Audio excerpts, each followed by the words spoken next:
You are listening to Venture Beyond, Stories from Hidden Worlds. If you enjoy this episode, please leave a like down below and share with a friend.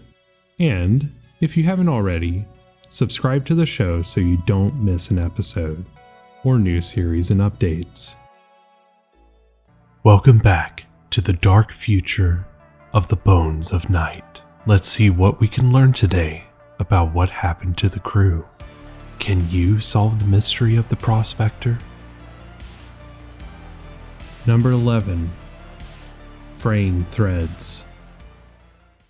Dear Investigator, I surely hope that you and your family are well after the Federation's bombardment runs on Collective Central.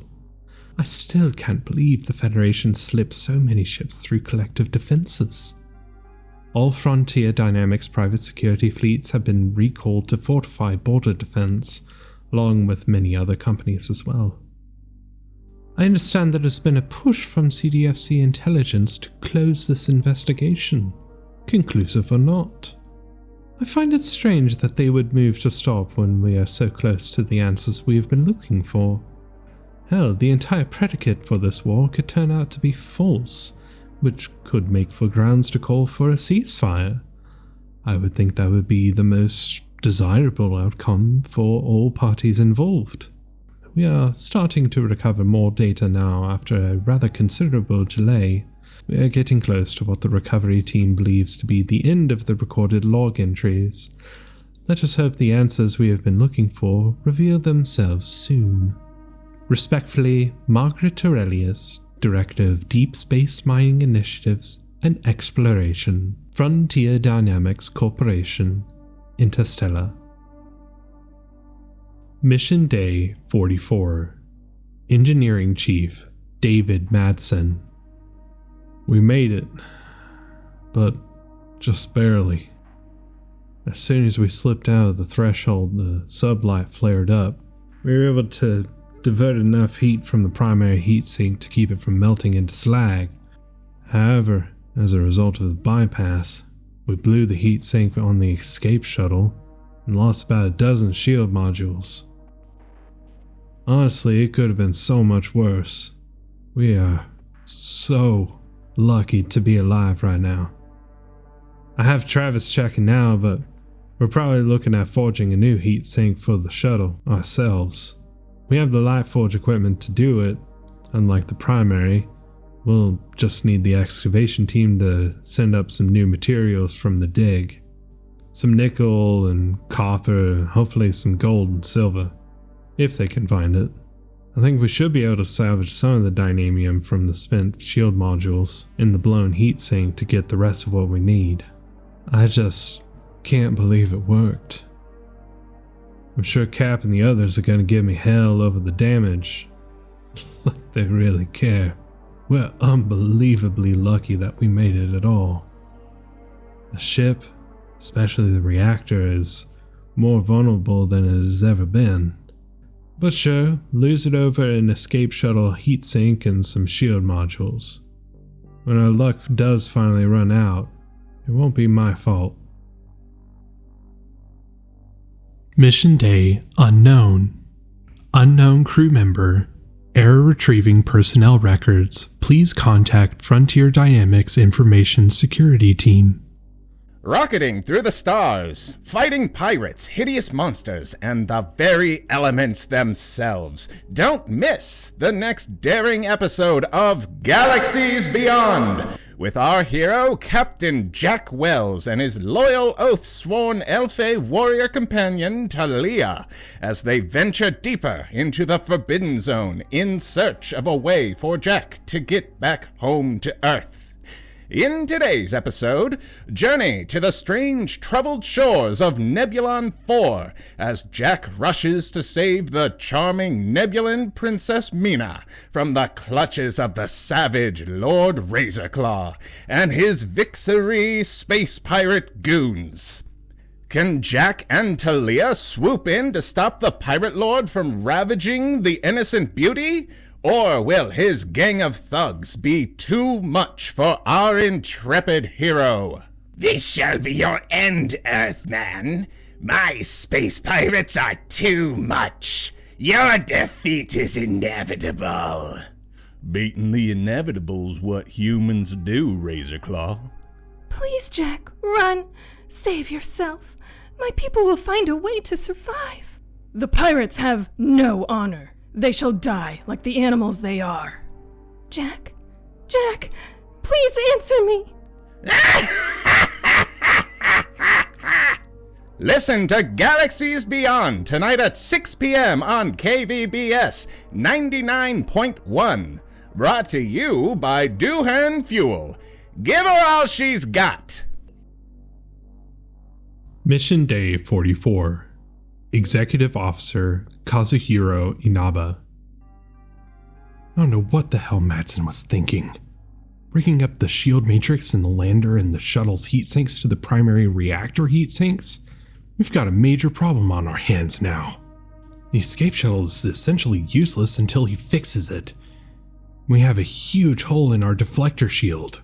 I have Castillo adjusting our flight plan to stay in areas with relatively low particle density so we don't slam into a dust cloud that'll turn us into Swiss cheese. At any rate, the explosion and alarm seemed to snap the excavation crew back to their senses. I even saw Cap on the bridge this morning. Can't tell you how relieved I was to see him. He looks off, like he's lost a ton of weight. I think all of us have with the god-awful shit the recyclers churn out. Fuck me. I don't think I've had diarrhea this bad and for this long in my whole life. Honestly, I hardly even have an appetite most of the time. I feel like that fake bubblegum tastes in my very bones now. I smell it all the time, and I swear even my gas and waste smells like it now too. Ugh, feels so gross. Mission Day 45. Security Personnel Meredith Andrews. I didn't realize until just now that today is my birthday.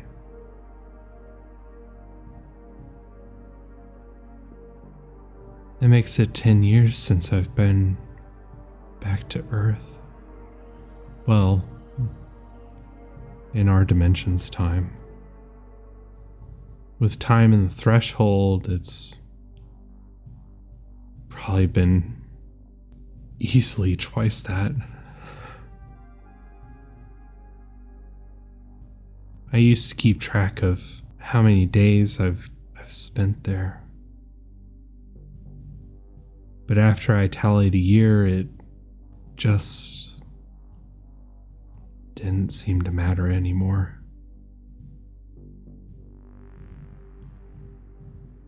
To tell the truth, I don't even know how old I really am.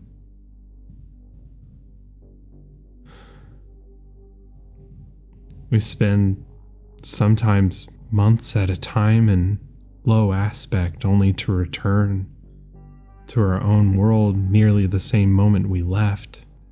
It's disorienting at first, but you get used to it. My computer's calendar helps me keep track of important dates and deadlines, but it doesn't keep me from feeling like I somehow am missing, well, everything. In 10 years, I've aged at least twice as much. Maybe even 3 times. I joined Exosecurity when I was 19. On paper, I should be 29 now, but for all I know, I'm 40. Even close to 50. When you factor in time and the threshold, I really just don't know. I don't think I even want to know. I just know I'm starting to feel too old for this. But I can't stop working. I still have to pay off the syndicate, and I'm only a third through that. Jesus, at this rate, I could be dead before I pay off the debt. Then whatever is left of my family will get hit with what's left, just like I did.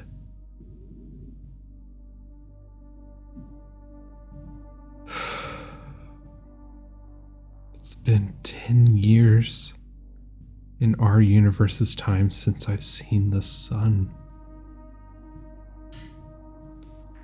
10 years since I've seen the Pacific. 10 years since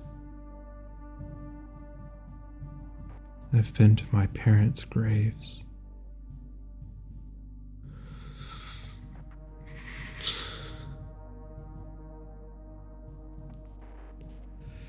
It should feel like a long time, shouldn't it?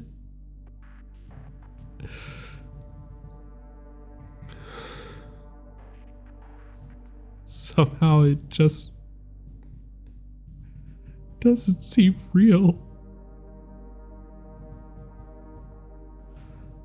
That life doesn't feel real. Nothing in this universe feels real.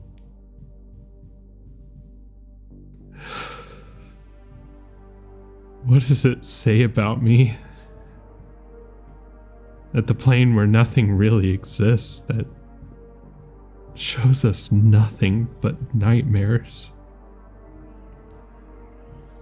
feels more real to me now.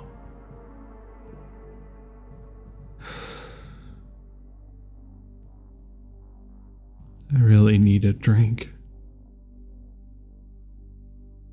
Mission Day 46.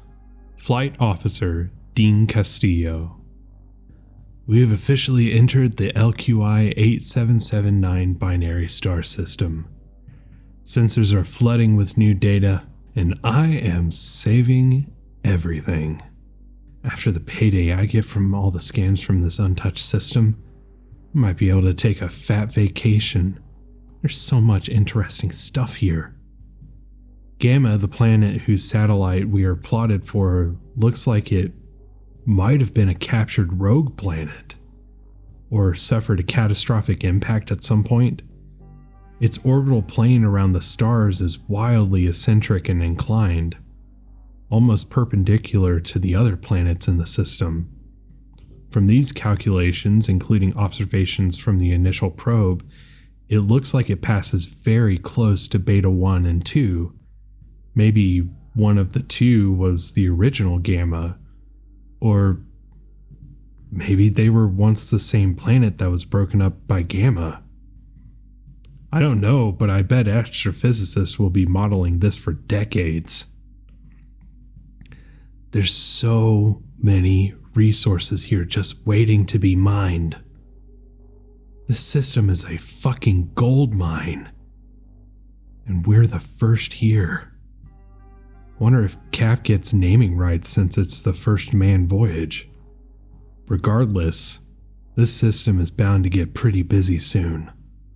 All of these moons and smaller masses make for easy pickings. Any ship that jumps out here is going to make some serious scrip. We've got about 3 days till we enter orbit around Site A. Thankfully, Madsen and Travis got the shield matrix back to 100% capacity. We're going to need it with all the debris I'm reading around Gamma. Back to scanning.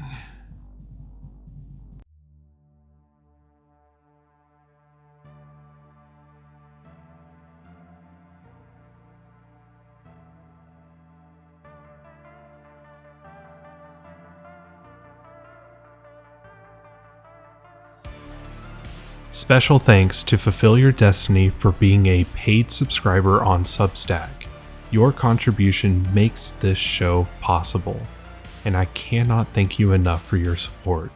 If you would like to be featured in the show's special thanks, as well as other perks, please check out my Substack link in my link tree. Words cannot express how much I appreciate you taking some time out of your day to see what I've been working on. and I truly hope to see you again soon. Until next time, good fortune, good health, and good day.